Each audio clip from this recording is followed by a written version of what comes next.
Okay, so let me pull up my screen first. Uh, uh, uh, I honestly prefer to be in person to so that we can meet in person in a classroom. But because of the arrangement and things like that, we have to do this online. But I hope I still can deliver the things that I wanted to say clearly to you. But again, if you have any questions or comments or anything, please feel free to ask. Okay, so as you can see from the course syllabus, we have 4 papers or 4 articles that we will discuss, and we can essentially we can divide it into 2 different parts.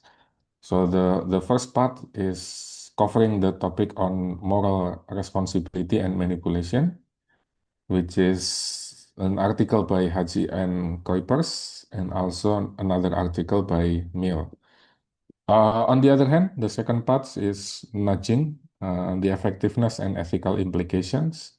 And we also have 2 papers or 2 articles from De Krinis and Dung.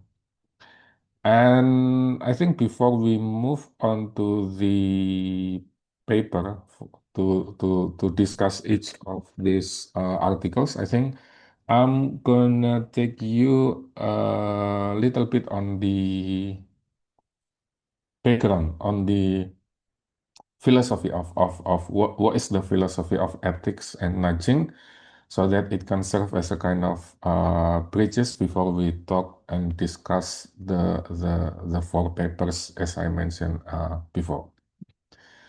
Now, I'm sure you are familiar with nudging. So nudging is a kind of manipulations to some extent to alter or to change the behavior. I think this is one of the most common examples of nudging that we can find. So if we buy cigarettes, there will always be a warning like this. Unfortunately, in Indonesia, it is not very clear, and the sign is relatively small. But if you buy a cigarette in Europe or in the UK, for example, the sign is very clear that smoking kills, period. No yada yada blah blah blah. Smoking kills. It's not like in Indonesia, where the sign is relatively small and the sentences is quite long and probably quite difficult to understand. But in this case, this is very clear. Smoking kills. Another examples, if we browse websites, usually we will be asked whether we are going to provide any cookies or not. This is one of an example from the conversations. According to the GDPR, which is General Data Protection Regulation, enforced by the AU, it is mandatory for any platform, for any websites, or uh, any service providers on the internet to ask the users whether they want to give their consent or not. The thing is that usually this kind of settings is already uh, on by default. The thing is that those kind of things usually already on by default. So if we want to change the options, there is an extra effort for us because we have to go to the page and then we have to uncheck each of these section.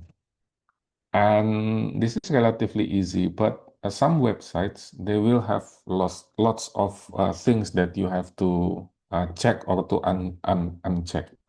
So that's what this is also another nudging because the website or the service providers want us to give our data. They want us to open up for cookies so they can put their cookies into our systems. And this is usually on by default. So if we want to switch it off, then there will be an extra effort for us. This is another example of nudging that I am sure you are very familiar. And this is also another type of nudging. So let's say if we pay for bills, this is not in Indonesia, this is from the UK. Usually they have some sort of data or comparison like this. So for example, this is the expense of our house this month. And then they provide the data for similar house and also the most efficient house within the same categories.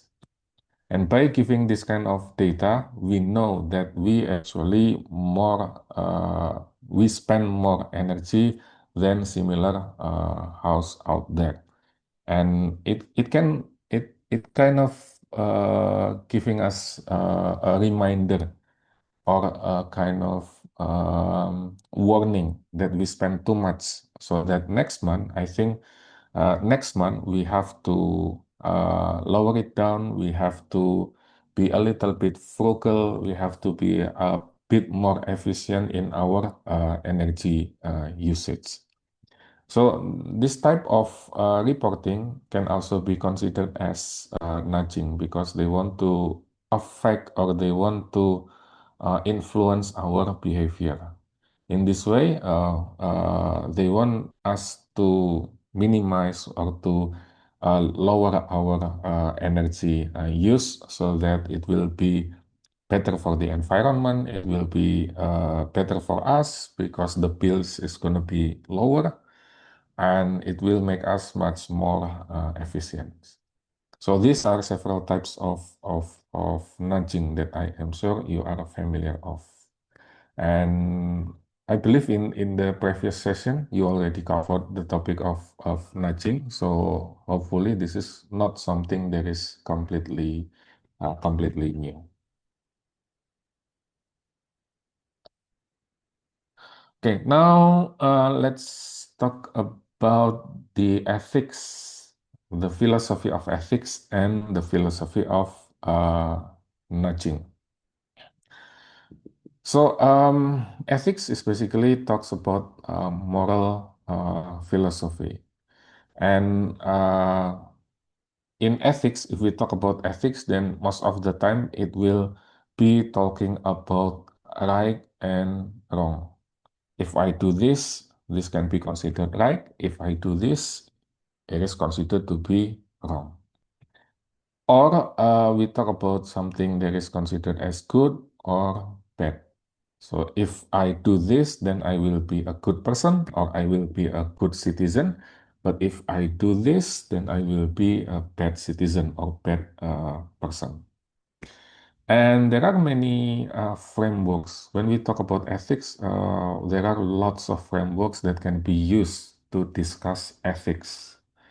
What are the main principles of ethics? What are the categories of ethics? Well, how many types of ethics? How do we deliver ethics? How do we measure ethics, and so on and so forth. But in this case, I just want to share with you three types of major frameworks related to ethics. The first one is consequentialism. So consequentialism is defined as the rightness of an action depends solely on its consequences. So it depends on its consequences. What are the consequences? If the consequences is maximizing overall happiness, then it can be considered as good. It can be considered as right. For example, if recently Donald Trump invade Iran, if we use this kind of utilitarianism, using the perspective of Donald Trump or using the perspective of the US, it can be considered as good. Why? Because in this case, let's say in the US, they have like 300 million, 300 million something citizen, for example. In Iran, probably they only have like 30 million, 30 million, I think about 30 million citizen or something like that. And then, and then if Donald Trump invading Iran, it will maximize overall happiness of this 300 million citizen compared to only 30 million citizen. I'm not saying that war is correct, but using this perspective, we talk about consequences. We talk about the overall happiness or the overall benefit to the most uh, people. And then another example is that like if there is any kind of um, poor people, usually uh, poor, for example, they don't have money for their family. So what they are doing is they steal something. Yeah? They steal something from the others for the sake of they need money to pay food to feed the family. This can also be considered as good or right because the consequences is that they want to do this for their family, not for their own benefit. Using the case of consequentialisms, we can consider this as something that is right or something that is good. Again, I'm not saying that war is correct. I'm not saying that cheating or stealing something is right. But using the concept, using the frameworks of consequentialism, we can see who is good, who is bad, who is right, and who is wrong. Okay. Another framework is deontology or Kantian ethics. Using the deontology frameworks, we believe that there is something that is intrinsically right. There is something that is intrinsically wrong. So, as I mentioned in the previous example, war, this is intrinsically bad. And then stealing something, this is also considered as bad. Even though the purpose is to feed the family or to save your country or to prevent the world from the World War III, whatever it is, the reason, regardless of the consequences, regardless of the motivation, we can say that there is a certain action that can be considered as bad, or there is a certain action that intrinsically considered as good. In this case, war is bad. In this case, stealing something is also bad. Okay, and then the third framework is called virtue ethics. So virtue ethics is focusing on the person or the agent. So the action is determined by the character of the agent.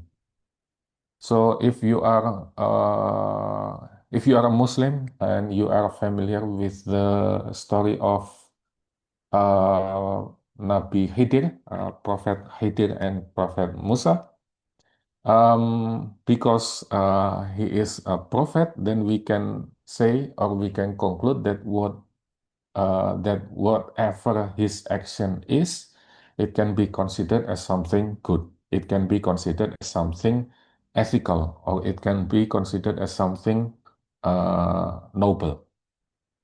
But on the other hand, if if we find a bad person, if we find a thief or anything, because what he is doing is wrong, we can conclude that his character or her character is also wrong. So even though he is doing something, then we can justify that according to virtue ethics, the characters or the agent is bad. That is the third framework, which is virtue ethics. Which one is better? Which one is more suitable? I think we don't have exact answer because in different situation, the answer can be completely different.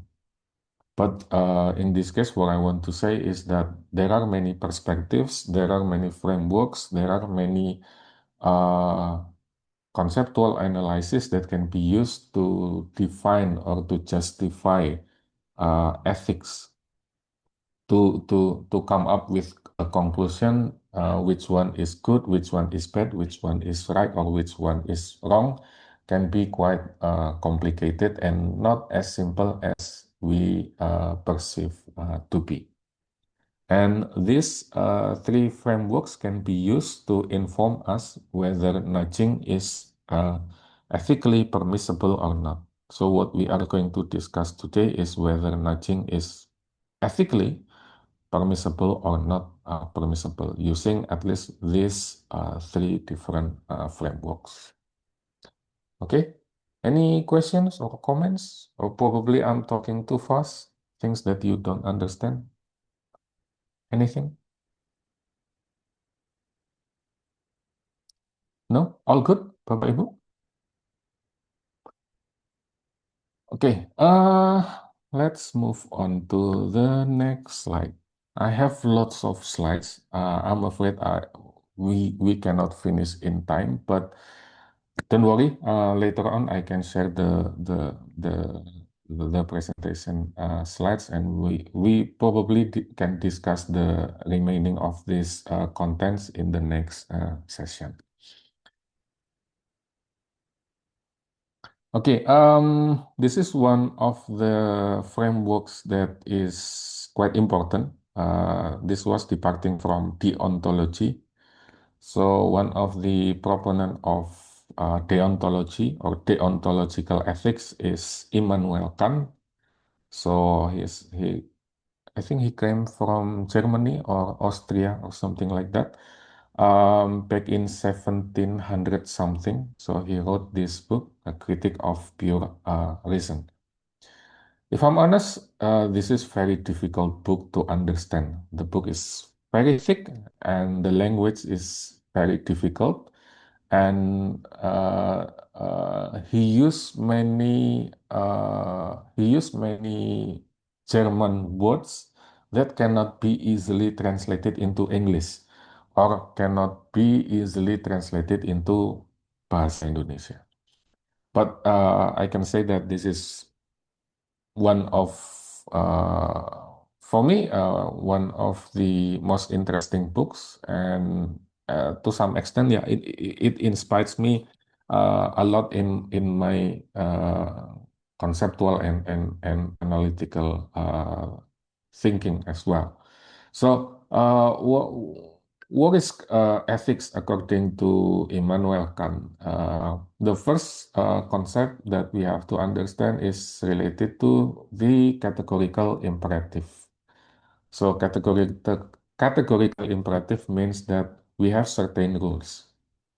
We have certain rules, and the rules must be followed, regardless of the desire, based on the idea that a maxim or the personal rule should only be acted upon if it can be willed as a universal law for everyone. I think this is one of the most important moral compass that we can use, regardless your motive, regardless your intention, regardless your background. There are certain things that must be followed because based on the idea that it should only be acted upon if it can be willed as a universal law for everyone. I'm gonna give you a very simple example. Let's say catcalling. Um, if I see a beautiful woman on the street and then I catcall her, piwip, cewek, something like that. That's called catcalling. According to categorical imperative, catcalling can be considered as bad because, again, it should only be acted upon if it can be willed as a universal law for everyone. Okay, let's say I have a daughter, and then some random people on the street catcall her. I will be very angry. My daughter will be offended. So it will not be according to this categorical imperative. This is something bad because it cannot be acted upon everyone. It cannot be if we implement it to anyone else, like to my daughter, to my wife, my mother or my sisters. If some random people on the street catcall my wife or my sister or my daughter, I will be very angry. According to this, we can say that catcalling cannot be considered as good because if somebody else or some random people catcall my daughter, I will be very angry. But another example, let's say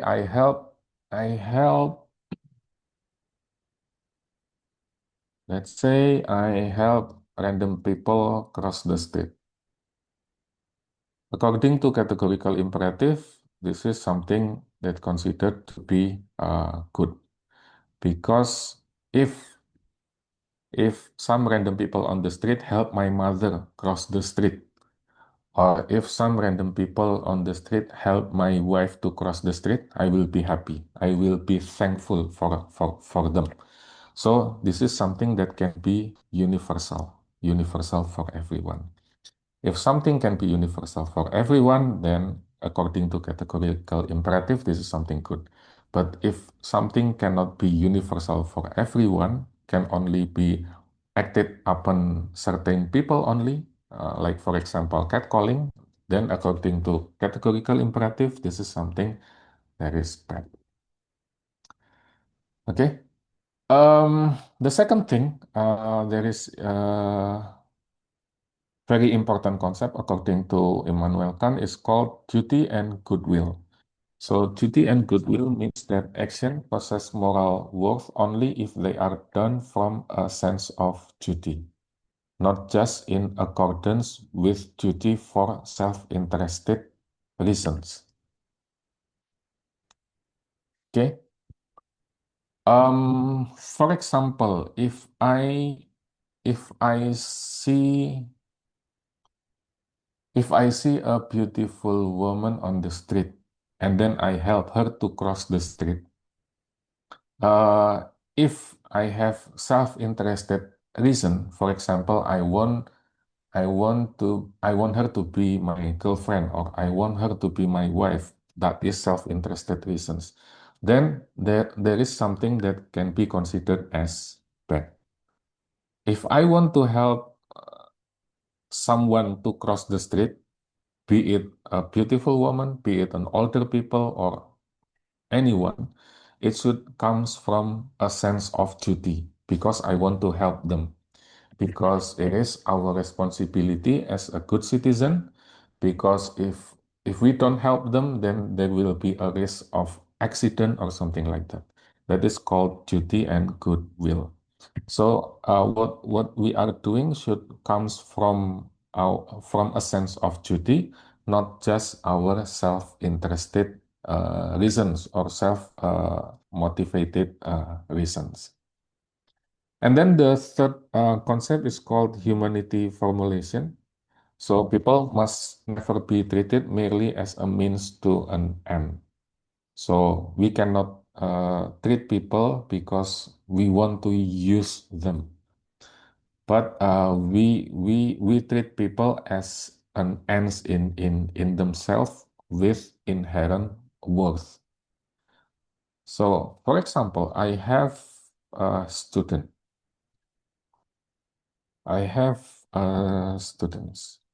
Uh, I I have students, and we know that power distance between students and lecturers can be very high. The power distance can be quite the distinction can be quite huge. So I use my students to collect data. For example, I ask them to collect data, to interview people, to run some numbers and do some analysis because I want to uh, write papers or articles that is important for my own purpose because uh, I want to move up to the higher rank in my positions. So I use my power, I use my duties, or I use my opportunity to exploit my students. I ask them to collect the data for me, interview people for me, run numbers for me, analyze the data for me, perform statistical analysis, whatever, even write papers for me. Otherwise, I will not give you a good mark or good grade for these semesters. It means that I treat my students as a means to end. I use them, I exploit them, not treat them as ends in themselves with inherent worth. So according to Immanuel Kant, it is very important to treat people not only as a means to ends, not only as a vehicle or use them for our own purpose, but we should treat them as ends in themselves.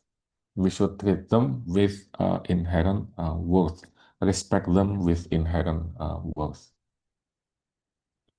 And then the final concepts that is also important is rationality. So rationality means that morality is derived from reason, making it objective and applicable to all rational beings rather than being based on subjective feelings or subjective emotions. So if we consider something, if we want to analyze something, some action or some consequences, it should derive from reasoning. It should derive something that is objective and applicable to all,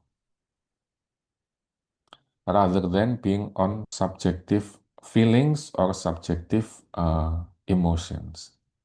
So if we want to decide something, if we want to justify whether our action is good or bad, whether our action is right or wrong, it should be derived from reasoning, from objective reason, and from the principle that it should be applicable to all. If it is only subjective, if it is only something that is emotional, then it cannot be considered as good. We should not use that for justifying our action. Okay, that's the core concepts of ethics, deontological ethics, according to Immanuel. Immanuel. Any questions or comments so far? Do you think this is quite difficult to understand or to comprehend, probably? No? All good? Pak Novi. Yeah, please. Yes, thank you for explaining this. I mean, this is something new where some of it is more philosophical, right? Yeah, In my own bias on this, because uh, you know, when we try to understanding the concept, basically every individual has a very different background, right, that will influencing correct. them in perceiving certain situation. Correct, Pak. Yes. I don't know whether then uh, it is going to be explained later on that there is certain environment, certain background, certain culture, certain education might also influencing how we are seeing this. Because when we're talking about the moral, or when we do or trying to assessing certain action, in some of location it can be perceived okay.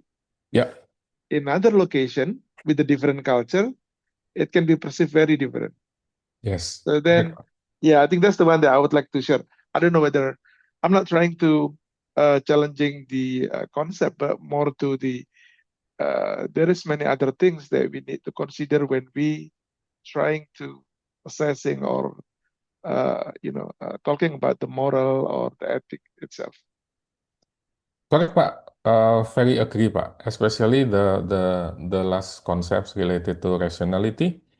Um, the challenge is that finding something that is considered to be objective and applicable to all, to every person in on Earth, it can be very difficult, Pak. But if we find something that is objective and applicable to certain contexts, like for example, for us in Japanese culture, or for certain people in a certain environment, in certain organizations, that it is okay to use this kind of concept. Pak.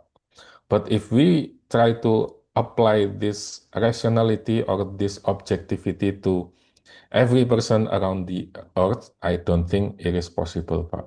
So that's why in every research that we conduct, we should clearly define our boundaries. Because again, if we talk, especially about if we talk about culture, if we talk about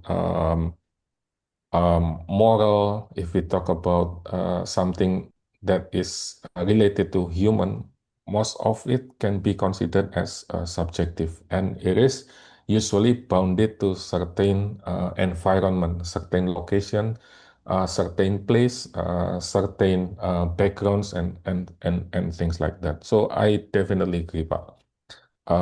We should find something that is objective, but probably applicable to all members within our society, or within our organization, or within our culture. But if we try to compare, or if we mix different background, different culture, different countries, and so on and so forth, it can be very, very, very difficult, Pak. I hope that Yeah. that answer, Pak Bagus. Yeah, I think that's not really answering, but I think that's bridging the one that what I have right now. Yeah. The other challenges, not the other challenge, the other following up question, Pak Mm. Novi, is so then what will be the in quote is adjustment for these two different perspective? Is it going to be the midway on this, or no, actually, there will be no midway. This is your POV, this is my POV, and then that's all. So I don't know how we bridging this. I mean, like for example, the easiest way is generation is one of the things that uh, becoming the uh, another differences of perspective, right? Yeah, correct, Me Pak. and my kid having a totally different about certain things. Yes. So she might say that that's totally different game plan right now. What you Yes. have is already old. The one that now we are facing is this one. So are we going to be adjusted? Oh, okay. Or basically, I don't know. I mean, right or wrong, then become a questionable, right? Depends on the Yeah. situation. Depends on the who's talking. Yeah. So just wanna add on it. Yes. Very true, Pak. In the following slides, I will discuss more Okay. debates on this. Uh, well, in general, if we talk about social science, there will be lots of debates whether we should use A or whether we should use B. There will be no exact answer, because we can use A, but there are certain limitations. Or we can use B, but B is only relevant in this certain context, or in this certain situation. So it really depends on our justification, our the way in which we develop our decision making, or our mental models to come up to to that a decision, Pak. So I'm not going to give you the exact answers to following problems or a dilemma that we are facing today. But what I want to say is that there are many philosophical foundations. There are many reasoning. There are many conceptual frameworks that we can use. And sometimes, if we use these frameworks, it can be contradictory with these frameworks, even though these two frameworks can be used to address certain problems. Like, like for example, let's say we are managing the country, we are managing the country of Indonesia, and the main problem is poverty. We can use democratic processes to solve poverty. We can also use more authoritarian approach to solve poverty. Democratic and also the authoritarian is very different, even contradictory between each other. But we can see several countries that is very successful using democratic approach. We also see several countries that is very successful using authoritarian approach. So again, going back to your questions, I don't think I can give you an exact answers or precise answers, but what I want to share with you is a bit more of a safari or a kind of introduction to different principles, different concepts, different philosophical foundations that probably you can pick one or two and mix them to your research in the future or something like that. Okay. Okay. So, what is a nudge? Nudge is a terminology coined by Richard Taylor and Josh Sunstein. They both write a book entitled Nudge in 2008. So 2008, if uh, I think it is exactly the time when we have when we got the financial crisis, subprime mortgage in the US. But there is also an austerity program in the UK. So what is a nudge? A nudge is, by definition, nudge is any aspect of the choice architecture. So we talk about choice that alters people behavior in a predictable way. So it should be predictable without forbidding any option or significantly changing their economic incentives. So we develop something small, something uh, not very significant, but it can alters people behavior. It should be something small, not very significant in terms of economic incentives, but it can significantly alters or change people's behavior. So, for example, in the previous case, if we use this example, this is very minimum. What I mean by this is that the energy provider or the PLN, for example, it is not an extra effort for them. They just have to send the bill or report the bill, but including another informations related on the spending on similar homes and homes that is very efficient within that category. But only with this additional information, this and this, it can significantly change our behavior because we know that our spending is very high. So next month, we tend to lower it down. We tend to minimize or we want to decrease our energy consumptions. This is considered to be nudging. Another thing that is also important is that it should be not forbidding any option. So I'm not forcing you to do this. You still have an option to do something else. So for example, if we use cookies, this is even though we want them to accept the cookies, but there are still options. If you don't want this, then it is okay if you opt out the option. If you decide that you don't want to let us put cookies on your systems, then there is an option to do that. So nudging should give an option. Even though we want them to do A, if they want to do B or C or D, there are still options to do so.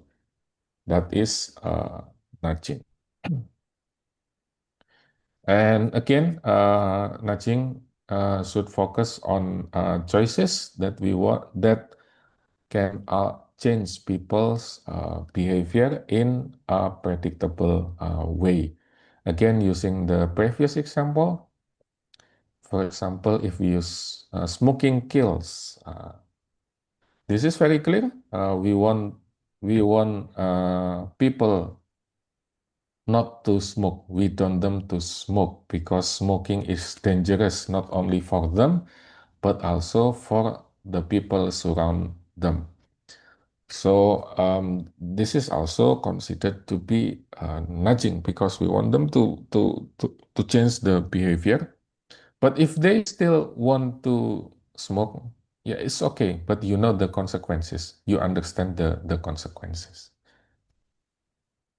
Okay, so that is nudging. Nudging is any aspect of the choice architecture that alters people behavior in a predictable way without forbidding any options or significantly change their economic incentives. These are the key features. They want them to change their choices, and it should be predictable. In the case of cigarette, we predict that by putting the smoking kills in the cigarettes, then people will stop smoking. That is considered to be predictable. And still, there are freedom of choice. Okay, we don't expect you to smoke, but if you still want to smoke, then so be it. It's your consequences. No bans, no significant penalties, or no significant rewards. Again, using the example of cookies, we want to put cookies on your computer so that we can get your data, we can monitor your activities, and so on and so forth. But if you don't like it, if you if you don't want us to put cookies on your systems, then there is an option. You can choose to decline. You can opt out for the options. No significant penalties, no significant rewards. Again, using the case of electricity bills previously, you still have any choice.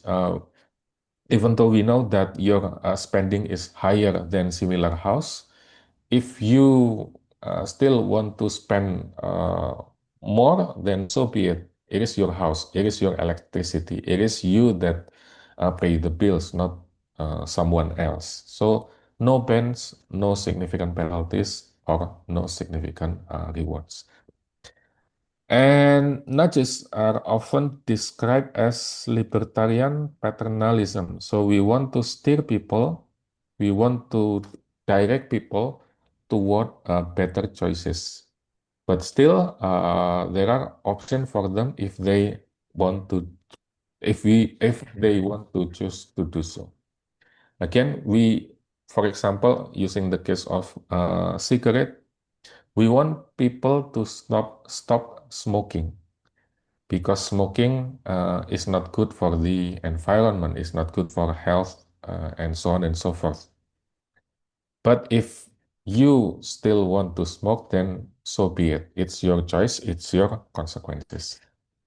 Again, using the electricity bills examples previously, we want people to minimize the energy. We want people to be more efficient. We want people to be uh, frugal with their energy consumption because it will be better for the environment. But if you choose not to do so, if you still want to spend lots of money on the electricity, so be it. It's your choice. It is you that pay the electricity bills, not someone else. Okay, so that is nothing. Mm, mm, mm. These are several examples of nudging other than what I mentioned in the previous slides. Um, the first type of nudging is default.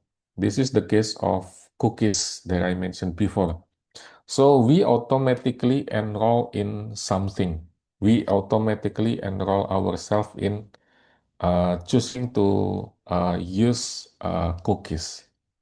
Or this is something also related to insurance. If you buy something through Tokopedia, or if you buy something through Shopee or any other marketplace, usually the default option is to use insurance.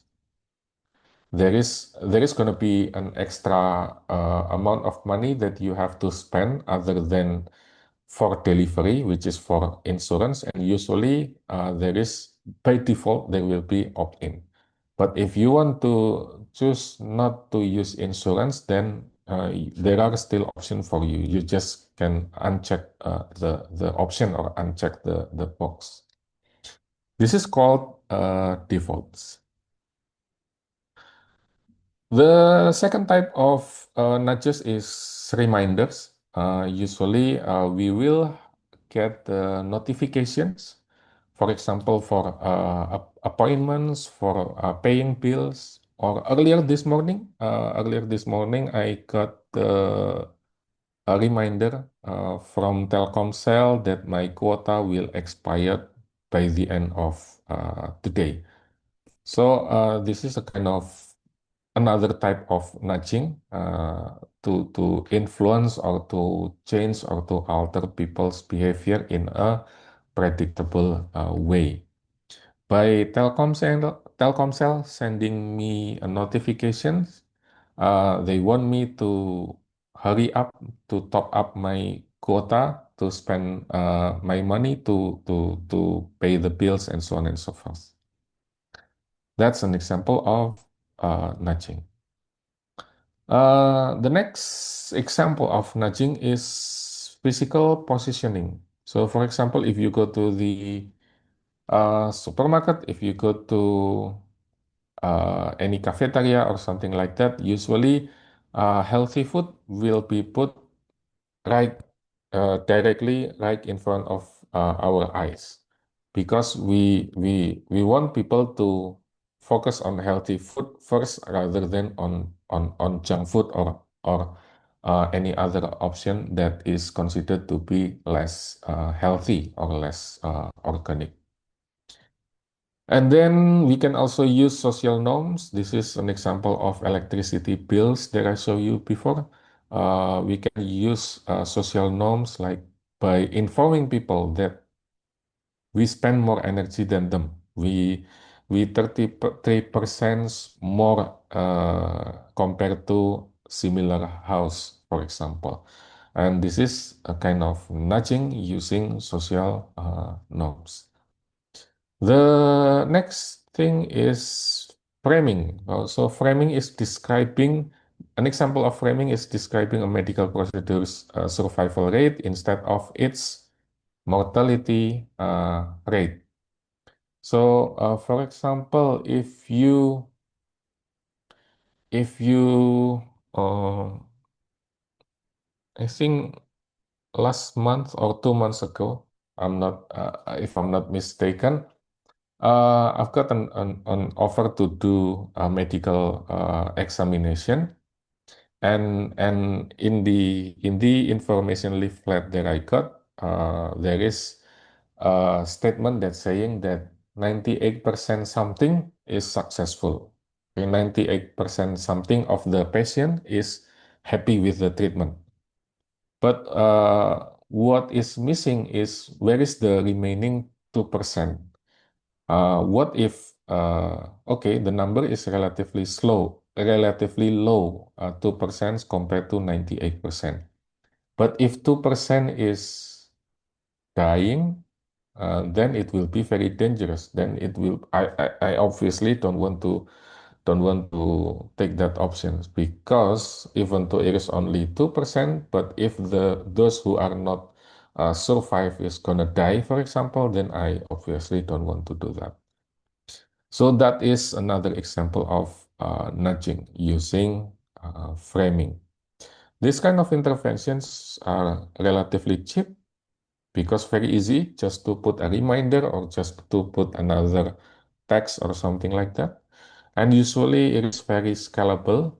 We can deploy the program throughout our organization. Even we can deploy the program to the whole country. This is what happened in the UK. So the main story that is written by Richard Taylor was focusing on nudging conducted by the UK government. And these interventions are designed to work with, not against, human cognitive bias.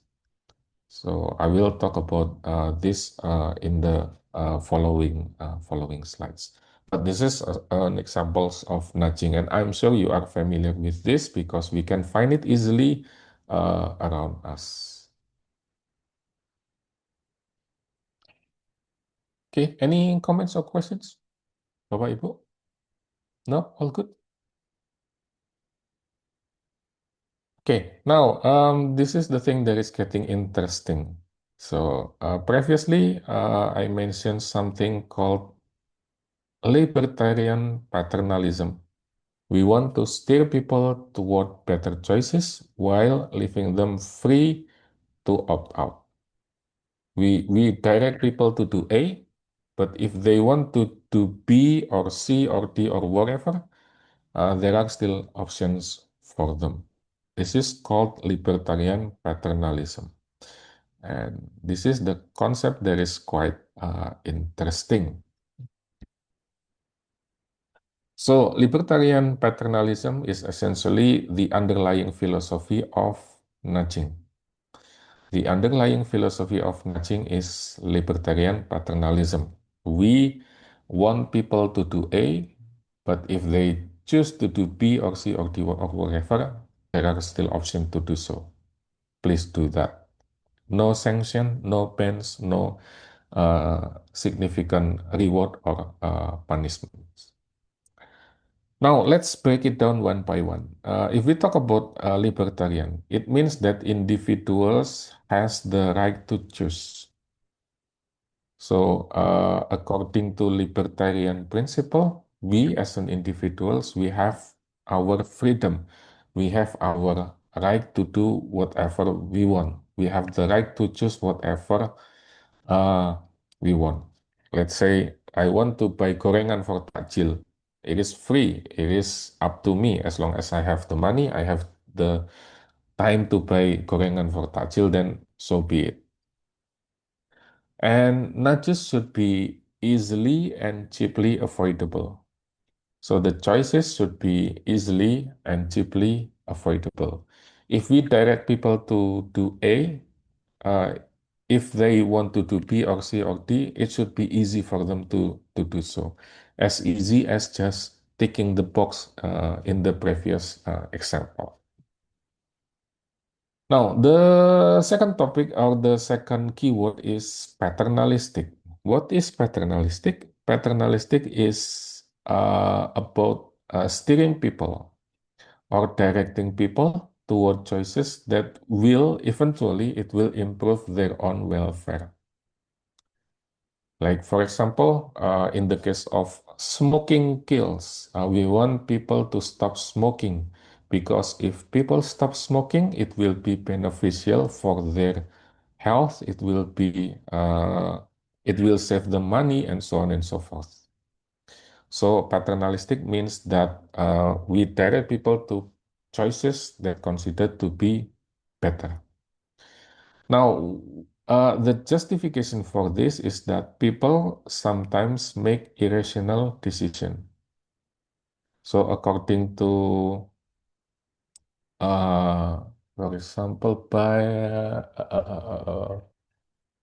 Herbert Simon talks about bounded rationality.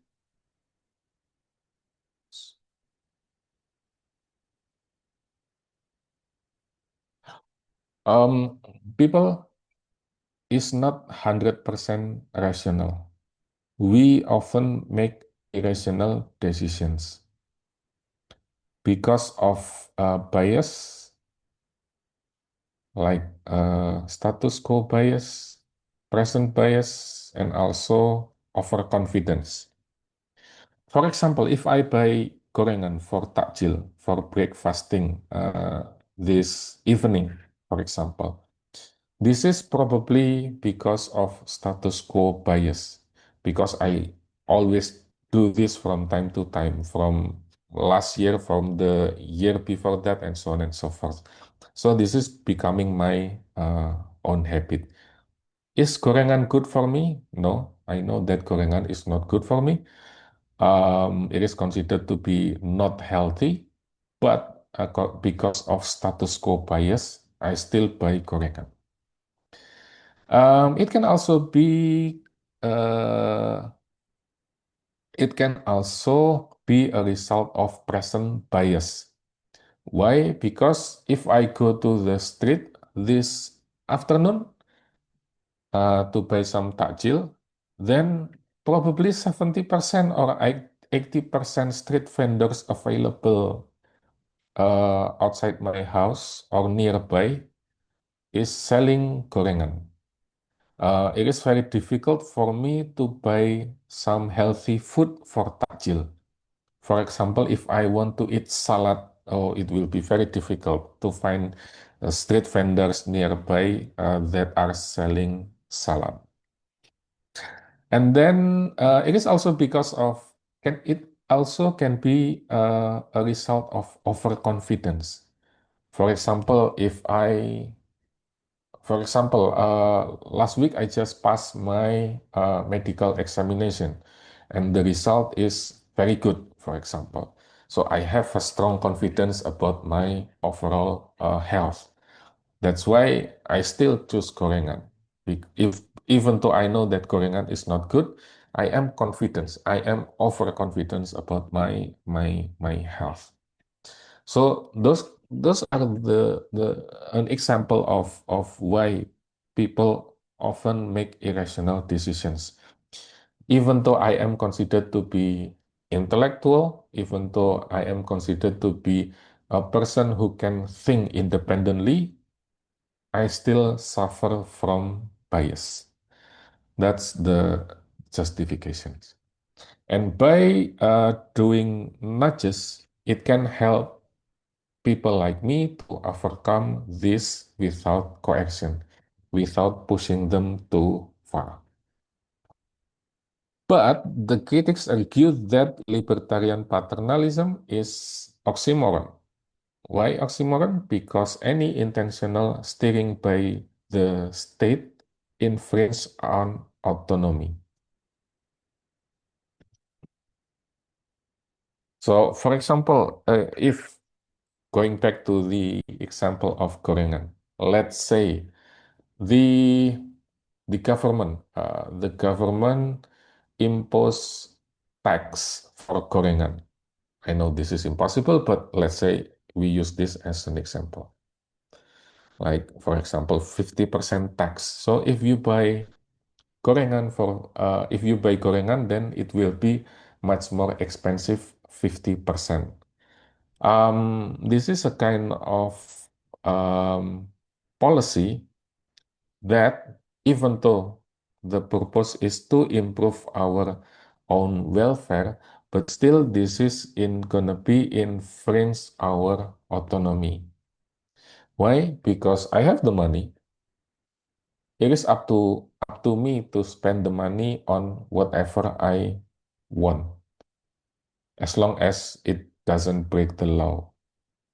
Let's say I want to buy gorengan, that's my money. I want to buy ramen, that's my money. I want to buy salad, that's my money. It's up to me because this is my money. I should have freedom, I should have autonomy to buy the things that I want. But because of this policy, because of this nudging, I no longer have, I still have the autonomy, I still have the freedom, but it infringes my autonomy, it infringes my freedoms. That is the critics against nudging. I hope it is not too difficult for you to understand, but if you think it is confusing, please do let me know, Bapak Ibu. Now let's walk through the ethical concern one by one. What are the ethical concerns related to nudging? The first concern is called autonomy and manipulations. So what is autonomy? Autonomy is the capacity to govern ourselves. It is the capacity to make informed decisions without any coercion. Okay, so autonomy means that I have the money, I can spend my money on anything I want. I can buy salad, I can buy gorengan, I can buy cake, I can buy drinks, whatever I want, without any coercion. And I have the full capacity to buy what I want and make informed decision about what I want to buy. Nudges can bypass rational deliberation and exploit our cognitive shortcut. This is the problems. Nudges can bypass rational thinking, rational decision making. It can also exploit our cognitive shortcuts. So, what is System 1 thinking? According to Daniel Kahneman, this is one of the Nobel laureate like Herbert Simon. He categorized our thinking into System 1 and System 2. System 1 is something that is easy, fast, easy, low energy or low effort, quick, usually on something that is trivial. His book called Fast and Slow Thinking. System 2 is very slow, usually um, lots of judgment and require energy or effort extra. And then it can be it can be very slow. And usually this is for something that is huge or very significant. So why he divided into System 1 and System 2? Probably you already familiar with this, but in a sense, he divided human thinking into two different categories. The first one is System 1, the second one is System 2. System 1 is something that is relatively fast, easy, quick. It will not consume energy because decision making is consuming our energy.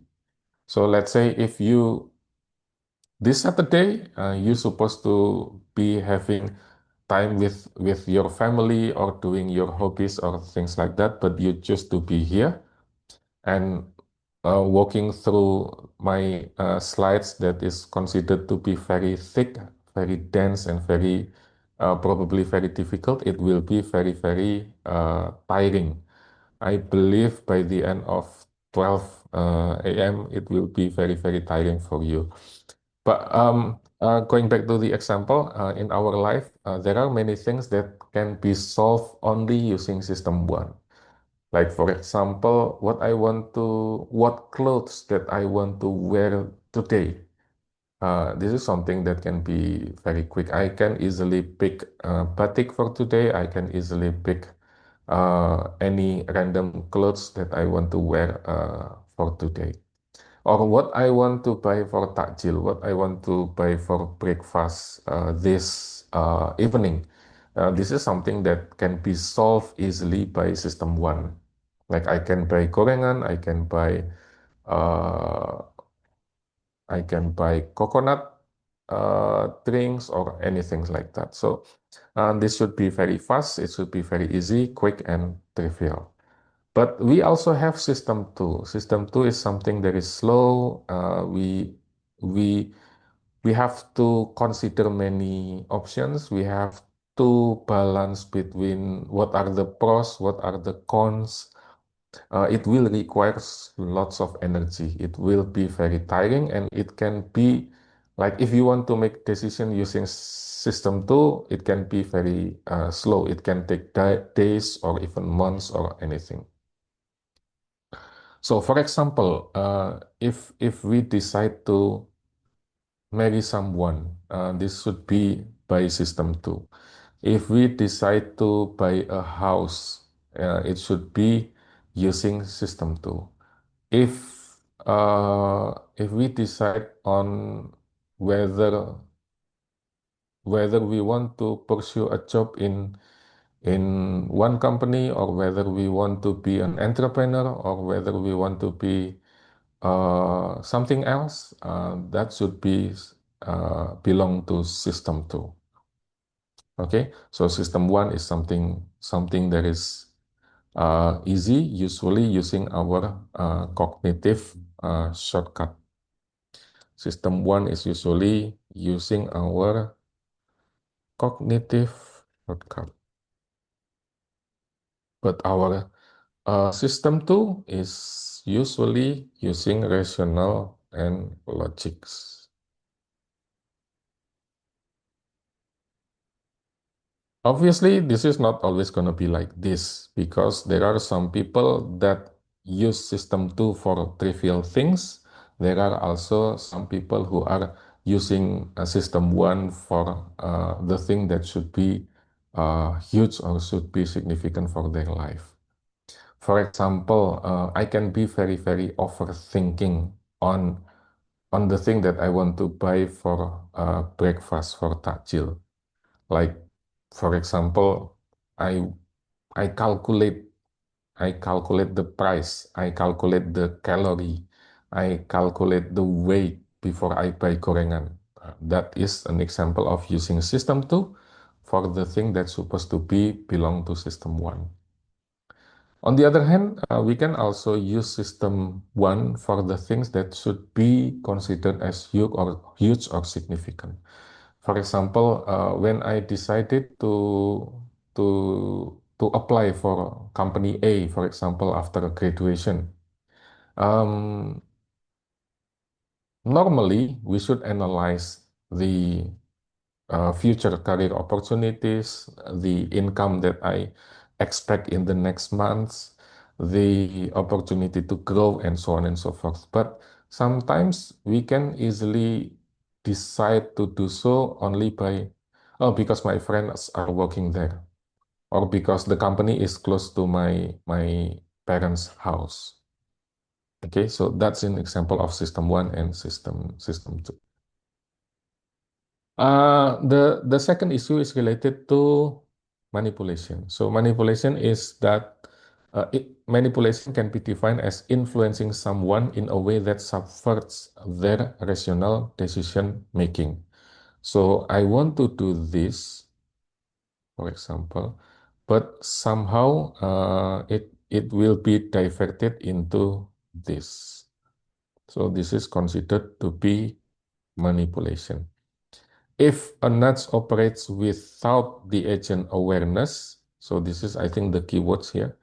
If this is without our awareness, it can be considered as manipulative, even though the outcome is beneficial.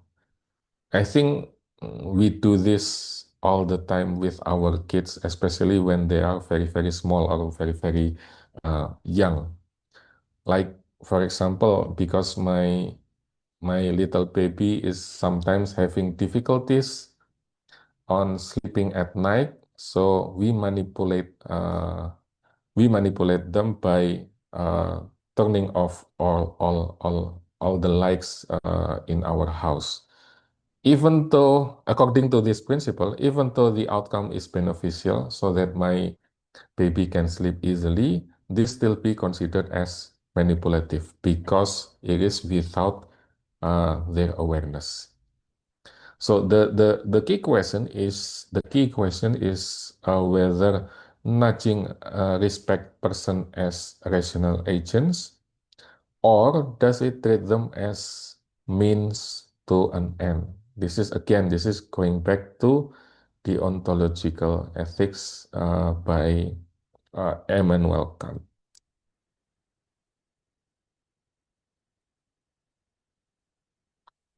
Okay, if we nudge a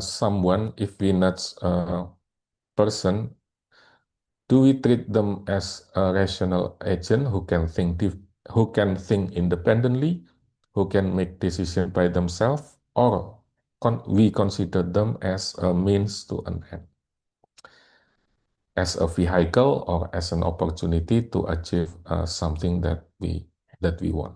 This is the ethical concern number one. The ethical concern number two is related to transparency and democratic control. So transparency means that citizen or anyone should be informed about the nudges. If the nudges are hidden, then it can be considered as deceptive. If the nudges are hidden, they can be considered as deceptive. And Kassustein argues for open nudges. So nudges should be open, it should be transparent, and it should be subject to public scrutiny. So we should disclose our nudges, that the option is this, and the intention is this, and this process looks like this. The second issue is related to democratic control. So who decide what counts as better? Nudges may reflect the value of elites, not the diverse preferences of citizens. So using the example of MBK, like for example, who decide what counts as better choices? Obviously, Pak Prabowo argue that MBK is good, that MBK is preferable, that MBK is the choices of every school children in Indonesia. That is the value of elite, but does it represent the diverse preference of our people? Probably not 100%, because some people prefer not to take MBK. Some people even prefer to, some schools even prefer not to choose MBK for their school children. So again, this is related to who decide what is better. Better for who? For what? Better for which category? An example of this is that nuts to eat less meat. So in Europe, for example, there is a pressure to reduce meat consumption, mainly because it is related to greenhouse gases and climate change. Because farms, especially like beef, pork, and something like that, will release lots of greenhouse gas emissions, and it will be detrimental to the environment. So if the government decided to nudge people so that they eat less meat, it can be it can be it can make a clash with cultural values or personal values. For example, if my preference or if my hobby is cooking stick or eating a stick, for example, then obviously it will contradict with the government nudge. And some worry that nudging distract from deeper structural solutions by focusing on individual behavior change. So this is called micromanaging. We tend to focus on the things like, for example, we using the case of smoking kills, for example, we tend to put our focus too much on smoking rather than focusing on the greater behavior change, like for example, whether they eat healthy food, whether they have good sleeping habit, for example, whether they live in a good environment without pollutions and things like that, whether they exercise regularly. Those aspects are more important related to our overall health rather than focusing only on smoking. But nevertheless, this is the ethical concerns number two that is very relevant to nudging, which is transparency and control. If nudges are hidden, it can be considered as deceptive. So nudges should be open and transparent and disclose it to public. And then related to democratic control is about who decide which one is better. Does it represent the preferences of all the people, or does it only represent the choices of some elites? Now, the third issues is related to value imposition and rationality. So imposition of values, why? Nudges often assume a particular conception of welfare, like for example, health, savings, and things like that. And this may impose a one-size-fits-all notion of the good life. This is exactly what Pak Bagus asked earlier. So different people will have different preferences.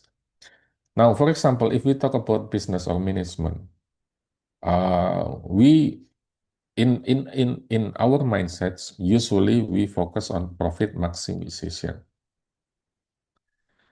If we start a business, usually we want to maximize our profit. We want to, if possible, we want to expand our outlet. We want to expand our business into different region, different area, and so on and so forth. We want to increase sales. We want to get funding. We want to to to do an IPO so that our company went public and so on and so forth. But actually, this is not one size fits all because there are many in Jogja, for example, there are many lifestyle business. Lifestyle business is, for example, a coffee shop. A coffee shop owned by owned by a father and a mother, a family basically, and helped by and also getting help by their children. They are not looking to maximize the profit. They are what they want or what motivates them is just having a business that is sustainable for them. They are not looking for lots of money, but what they want is just a kind of sustainable business to feed the family so that they can have certain lifestyle. They can manage their lifestyle without having to sacrifice many things. And this is also happen for example, in Jogja, if you buy traditional foods in the market, in the traditional market, if you buy like gudeg, for example, if we use profit maximization mindset, then they should be open for 24 hours. They should expand their business in different brands, in different location, in different areas. But sometimes if I ask them, why don't you expand your business? She said that this is enough for me because just by opening up her stall like from 6 a.m. in the morning to 9 a.m. or 10 a.m. In the morning, and then she can go back home. She can take care of the family. She can go to pengajian in the afternoon. She can still have life for herself for the whole family. She is not looking for profit maximization. So imposition of values is that we want to push certain values. It can be related to health, it can be related to money, it can be related to anything. But the thing is that we don't have single standard because different people will have different preferences, like I mentioned before. The second thing is called undermining rationality. So by design, nudges work through non-rational mechanism, non-rational mechanism by exploiting inertia. Like for example, the case of cookies, the default is the box is already ticked. Some argue that this disrespect human rationality and may weaken our deliberative capacities over time. So by what I want to say is that not everyone is stupid. Not everyone is non-rational or irrational. Sometimes we can be fully rational. Sometimes we can be 100% rational. And if we nudge them every single time, then it disrespect our rationality. It insult our rationality. It insult our intelligence. And in the long run, it can weaken our deliberative capacities over time. And then the third concept is called volitional autonomy. So if my actions are guided by subtle cues I am unaware of, do those actions truly reflect my own desires and values? Okay. If, for example, if I live in the UK, every single month I got a report on my electricity bills. And the report inform me whether I am above average or whether I am below average. Those actions, the question is, are those actions truly reflect my own desire or my own values? Because when I live in the UK, for example, I will be very, very conscious about my energy consumption. I will be look into that report every single month, whether I am above average or whether I am below average. But when I go back to Indonesia, when I go back to Jogja, for example, the question is, does that desire or does that values remain exist in me? Because if I live in Jogja, if I live in Indonesia, I don't have that kind of reporting. I just know that if my token expired, then there will be a noise in my house. So this is called volitional autonomy. The third ethical concerns related to nudging. Now, this is to bridge before we talk the before we discuss the four articles in the syllabus. Um, Again, if we talk about nudging, then there will always be a debate whether because we manipulate something, and this is going to be huge concerns in the debates on free will. And this is probably the main concerns if we talk about nudging. So to what extent we manipulate people and to what extent it infringes our freedom, our autonomy. In both cases, our psychological springs of actions are influenced by external forces, by the manipulators, by the government, by the company, by the service providers, and so on and so forth. If an agent is nudged without awareness, is she morally responsible for the resulting action? I think this is the main question that we should consider. If the agent is nudged without his or her awareness, will she be responsible for the resulting action? So I give you a simple example. Like for example, I have a kid who is quite lazy. For example, lazy to study. So to force them to study, then I will give them an ice cream. Okay, I will give you an ice cream, but you have to study for uh you have to study math or you have to study English or anything. Okay, or you have to read books. If you finish the book or if you finish study, then I will give you an ice cream. Now the question is, if they pass the exam or if they fail the exam, is it their responsibility or is it my responsibility? This is the questions that I think we should consider. I give them ice cream, but they should study or they should finish a book. But if eventually they fail the exam, is it my responsibility or is it their responsibility? If they know or if they don't know that they are being tricked, they are being nudged, and the result is not what we expect, is it their fault or is it my fault? That is the questions related to nudging and moral responsibility. Now, compatibilities, we have two different streams. The first one is compatibilities, and the second one is histories or historical theories.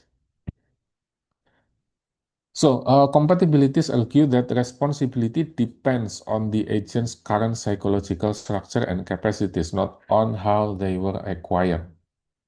So, going back to the previous example, the responsibility depends on my kid's current psychological structure and capacities, not on how they were acquired. But according to historical theories, they said that certain kind of influence will be taken into the responsibility, even if the agent now endorse the choice. So even though my kids know that an ice cream is part of the nudging, and even though that themselves are willing to study so that they can pass the exam, this is still can be considered as undermining responsibility. So because of that, because of those two contradictions, then nudging is sitting at the intersection of applied ethics and metaphysical debates about free will. Again, to what extent we manipulate them, to what extent it infringes their freedoms and autonomy. Is it with awareness or is it without awareness? According to compatibilities approach, we should focus on the agent's current psychological structure and capacities. But according to historical theories, any kind of influence, even though it is small, even though it is aligned with agents' choices, it's still considered to be undermining responsibility. Now, there are many research on this, on nudging and on moral implication and so on and so forth. But interestingly, what I found interesting is that nudges are actually far less effective than what it claimed before. Why? Because of publication bias and low-powered studies. It will inflate the effect size. What I mean by publication bias is that maybe what we see is only the publication on the successful case. we don't see many publication on the unsuccessful case. Why? Because obviously, journals will tend to accept articles or papers that is in accordance with the theories or with the theoretical frameworks that are currently happening. If they found studies that are contradict to what they believe, then usually they will reject the studies. It is not always like that, but it is also another bias that we commonly found in journal publication. Number one, the article probably only showing the successful case, not the failure case. And secondly, the journal itself probably self-censoring themselves. They will only accept article that is in accordance with the theory, with the concept, and so on and so forth. So the failure case will most likely not going through. And then low-powered studies. It means that low-powered studies is studies that is only using small size of sample, and usually it will be only performed in a certain time. So if we want to have a kind of accurate information, we should perform studies from time to time. Like we do this month, and then we analyze next month, and then the month after we do another analysis, and then we measure again after that, and so on and so forth.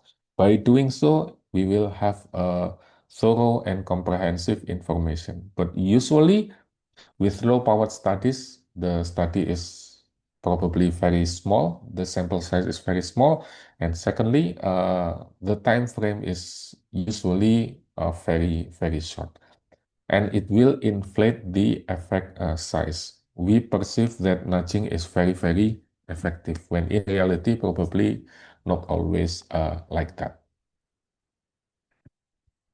Now, this empirical finding has ethical bite. If nudges are less effective, it means that they are less cost effective. So even though it is good, but if it is not cost effective, then why? Even though it is only just uh, giving a small labels or giving just another information, extra information, but if it is only minimal, then why should we do that? The second issue is that related to the moral implication, of nudging. According to Dang, that we will discuss later on, manipulation, value imposition, and so on and so forth do not diminish proportionally with effectiveness. So we should still consider the impact of moral implication, the impact of nudging, with how effective those nudging. And a nudge that barely works may still be manipulative. Again, going back to the previous ethical dilemma, if we do something, especially without their knowing, it can still be considered as manipulative, even though the benefits is there. And if the benefits are very small or tiny, then this worsens the benefit and harm ratio. So we should do some sort of cost-benefit analysis. If we develop this nudging, if we direct people to do A, what are the costs and what are the benefits? Because directing people to do A or directing people to do B is still considered to be manipulative. So we should know whether the benefit is significant or whether the benefits are very small. That's why ethical evaluation of nudging must be informed by rigorous evidence, not only just by a theoretical possibility. Okay, I hope I'm not making you confused, but this is the final slide before we move on to the paper. So to sum up, what is nudge or what is nudging? Nudging is a subtle change in choice architecture that preserves freedom but steers behavior. We want to direct people to do A or direct people to do B by giving them options. But if they still choose to do differently, then the options are still open. And then the second concept is related to libertarian paternalism. This is the philosophical foundation of nudging. It justifies nudging as a light touch intervention for welfare. But there are many ethical questions related to what extent it infringes our autonomy, whether the welfare that we want to pursue is one size fits all, or whether it is suitable for everyone, to what extent we manipulate people, to what extent we be open and transparent, and whether the value imposed to people is relevant for them or not, or whether it is only suitable for certain elites. And lastly, whether it affects our rationality, whether it insult our rationality or not. And then another important concept is connection to free will, because nudging will raise many issues related to manipulations.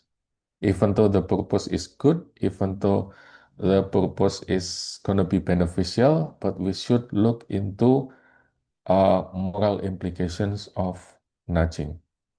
And lastly, on empirical dimensions, we have to know the data. We have to know the evidence because we want to measure how effective is nudging. Recent studies, as I mentioned before, recent studies showed that nudging is actually far less effective compared to what it was before. Whether this is only because of publication bias, whether this is only because of many other reasons. The thing is that we should find evidence to measure the cost effectiveness of nudging. And these concepts will provide the foundation for the paper reviews that follows after this.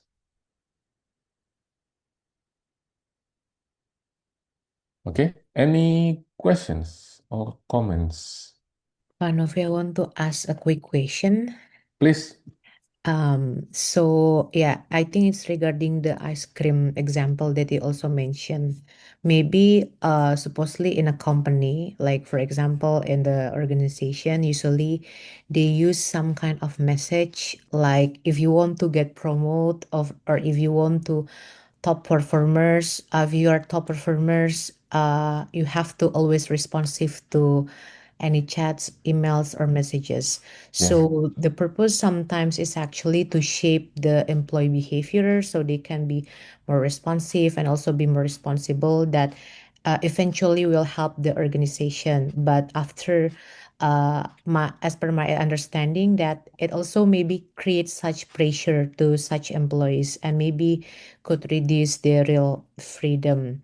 And in that kind of case, because we talk about nudging, so how do we judge whether the nudge is supportive or actually manipulative in such cases?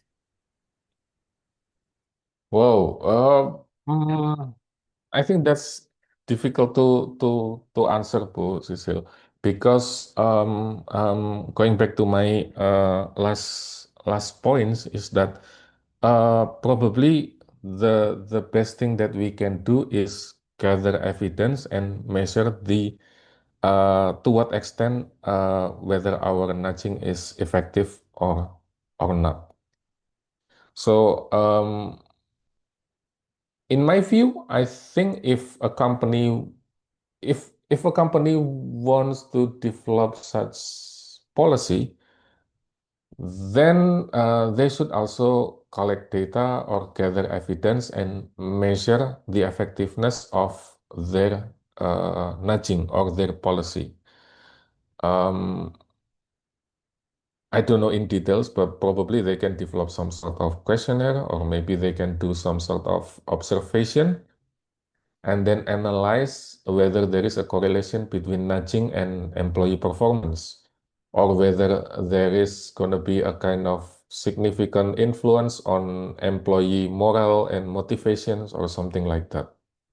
So, to be honest, I cannot give you a kind of exact or precise answers, but my advice would be if I were in that position, I will do analysis, I will gather data and evidence and measure whether our policy is effective or not. I think that's going to be my solution. Okay, so just want to confirm, suppose that so manipulative in here meaning that the company or the organization already done that, but the results actually they're not responsive, or maybe the performance not as good like that. So we call it is actually manipulative instead of supportive. Is Hmm. that right? Okay. Yes, but again, if we discuss to what extent we manipulate people Mm, to some extent, uh, the spectrum can be very wide. yeah. But I believe that we are open. For example, if we deploy this policy, is because of this reasoning. If we deploy policy by doing A, B, C, and D, as long as we open, as long as we transparent, and we make people aware of what they Mm, are doing or what are their preferences and so on and so forth, I believe we can avoid the manipulations aspect of nudging. I see. Okay, thank you, Pak. Thank you, Bu Cecil. Is there any comments or questions? Probably. Novi? Okay. Yes. Good. Yeah. If we look at from the other perspective about nudge, yeah, nudge is actually a small approach Mm-mm. that could be used by business, by an organization that could be have big impact. Is it correct Yeah. or not? Changing Yes. culture and then people perspectives. So the efficiently effectiveness of the objectives aimed fulfilled. It's like that. Yes. Maybe in this case, when we use the research for our company's perspective, means that starting from the changing behavior of people, kind of that or not, yeah. The use of nudge theory. Mm-mm. Okay, such as maybe from just like Bu Reni speech, okay, when Mm-mm. she had a professorship, she talked about the Handarbeni. Yeah. Yeah, is it Correct. okay if we look at how nudge theory works in a business from that point of view, Pak Novi? Yeah, I think we can use nudge in many different aspects of organization, but you are correct in a way that we develop small intervention, we develop small choices or something like that, but but we expect something huge or something significant in behavior. For example, Bu, if in our campus in FEB UGM, we install many water fountain. So the purpose is to promote the use to minimize the use of plastic bottle. And the intervention is by one, we install many water fountains in our campus. And second, we have some sort of trash bin, particularly, specifically for plastic bottles. So I think that by developing something like that, small changes or small actions, but the impact or the uh, consequences that we want to achieve is huge by changing behavior or things like that. That can be considered as nudging. Another thing, again, using the case of our campus, but if the campus administrators want to promote more walking and wants to reduce pollution.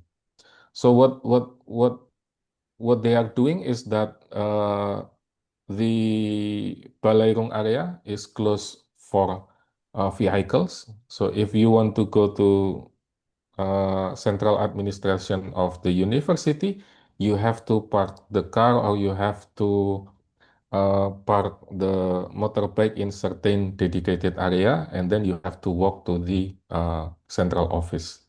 The same goes to our students. If they bring their cars or their motorbike, they cannot directly park in front of the campus. So instead, they should go to the parking area and then walk from there to the campus. So those kind of things are an example of nudging that can be implemented in organization, in company, in anywhere else. But usually nudging is something that is developed for end consumers. Like for example, the case of smoking, the case of electricity bills, the case of using cookies that I shared before. Usually, or research that I commonly found is related something to consumer behaviors and especially end consumers. In the context of organization, as far as I know, not many. There are still an example of nudging in the context of within the company or organizations, but the research is not as much as those for end consumers. I hope that answered your questions, Bu Uut. Yeah, thank you, Pak. Any other comments or questions, probably?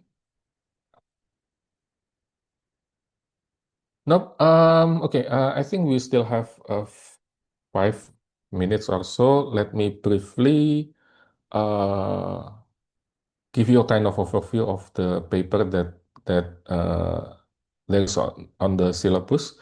The first paper was from Haji and Kuipers. The main thesis is actually focusing on the manipulation problems for compatibilities and incompatibilities accounts of moral responsibility. That is best understood as a problem of deviance from a baseline. And the paper aims to develop a defensible neutral baseline. So the article is essentially talking about the manipulation problems. If we want to define to what extent we manipulate someone, to what extent our nudging is manipulating certain person or certain people or certain consumers, we first have to develop our baseline. We have to develop our starting point first. And then the deviance from that baseline is determining our moral responsibility. If we only deviate a little bit from that baseline, then it is probably considered to be not too manipulative. But if it is way below or above the baseline, then it is considered to be highly manipulative.